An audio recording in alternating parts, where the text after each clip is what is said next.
Contemplons le caractère de Christ. Jésus aurait pu appeler une armée d'anges. Il aurait pu se défendre.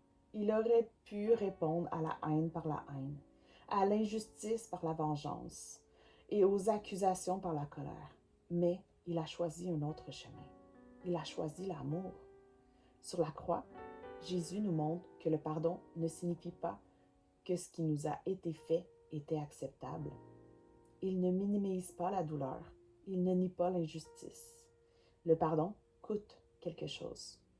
Il demande parfois de renoncer à notre désir de nous défendre, d'obtenir justice par nous-mêmes ou de voir l'autre souffrir autant que nous avons souffert.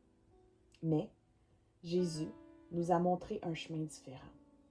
Alors qu'il était innocent, rejeté, humilié et crucifié, il a choisi de pardonner.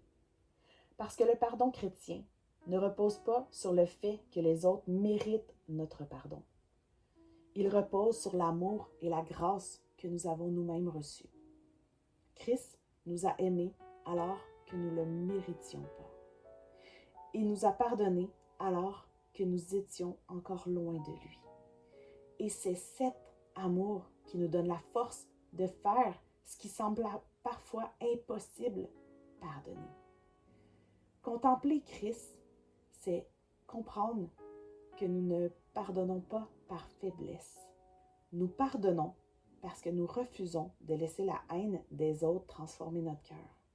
Nous pardonnons parce que nous choisissons de ne plus être prisonniers de ce qui nous a blessés. Nous pardonnons parce que nous faisons confiance à Dieu pour accomplir la justice que nous ne sommes pas capables de porter. Et parfois, le pardon ne commence pas par un sentiment.